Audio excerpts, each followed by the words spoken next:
اللہ تعالیٰ کے حکم پر حضرت موسیٰ علیہ السلام نے اپنی لاٹھی کو جب دریا پر مارا تو اس میں سے 12 رستے نکل آئے جن پر چل کر بنی اسرائیل بخیر و عافیت دریا سے باہر نکل آئے۔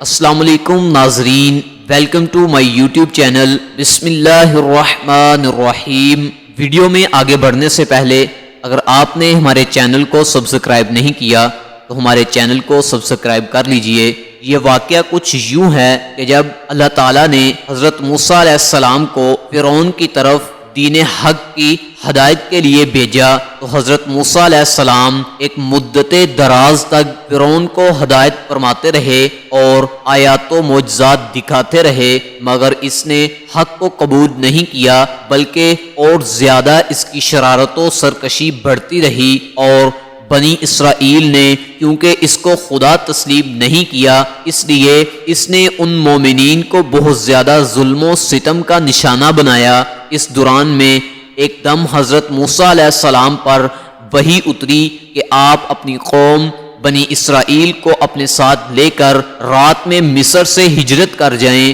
چنانچہ حضرت موسیٰ علیہ السلام بنی اسرائیل کو ہمراہ لے کر رات میں مصر سے روانہ ہو گئے۔ جب فرعون کو پتہ چلا تو وہ بھی اپنے لشکر کو ساتھ لے کر بنی اسرائیل کی گرفتاری کے لیے چل پڑا۔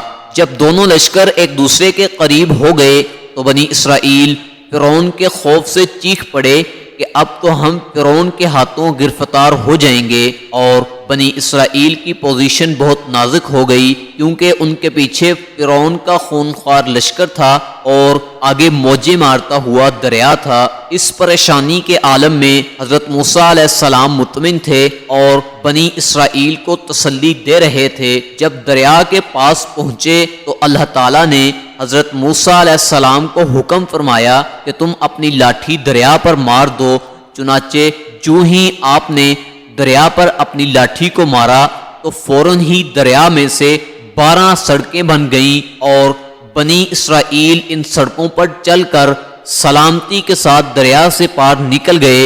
اور جب فرعون دریا کے قریب پہنچا اور اس نے دریا کی سڑکوں کو دیکھا تو وہ بھی اپنے لشکر کے ساتھ ان سڑکوں پر چل پڑا، مگر جب فرعون اور اس کا لشکر دریا کے بیچ میں پہنچا تو اچانک دریا موجیں مارنے لگا اور سب سڑکیں ختم ہو گئیں اور فرعون اپنے لشکروں سمیت دریا میں غرق ہو گیا۔ اللہ تعالیٰ نے اس واقعہ کو قرآن کریم کے پارہ نمبر 19 سورۃ الشعراء میں کچھ یوں بیان کیا ہے: فَلَمَّا تَرَاءَ الْجَمْعَانِ قَالَ أَصْحَابُ مُوسَىٰ إِنَّا لَمُدْرَكُونَ قَالَ كَلَّا إِنَّ مَعِيَ رَبِّي سَيَهْدِينِ فَأَوْحَيْنَا إِلَىٰ مُوسَىٰ أَنِ اضْرِب بِّعَصَاكَ الْبَحْرَ فَانفَلَقَ فَكَانَ كُلُّ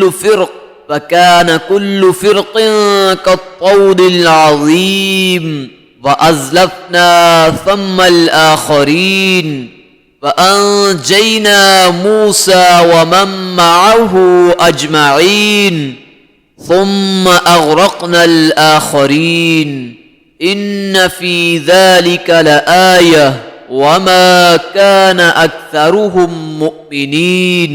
پھر جب آمنا سامنا ہوا دونوں گروہوں کا، موسیٰ والوں نے کہا ہم کو انہوں نے آ لیا۔ موسیٰ نے فرمایا یوں نہیں، بے شک میرا رب میرے ساتھ ہے، وہ مجھے اب راہ دیتا ہے۔ تو ہم نے موسیٰ کو وحی فرمائی کہ دریا پر اپنا عصا مار، تو جبھی دریا پھٹ گیا تو ہر حصہ ہو گیا جیسے بڑا پہاڑ، اور وہاں قریب لائے ہم دوسروں کو اور ہم نے بچا لیا موسیٰ اور اس کے سب ساتھ والوں کو، پھر دوسروں کو ڈبو دیا۔ بے شک اس میں ضرور نشانی ہے اور ان میں اکثر مسلمان نہ تھے۔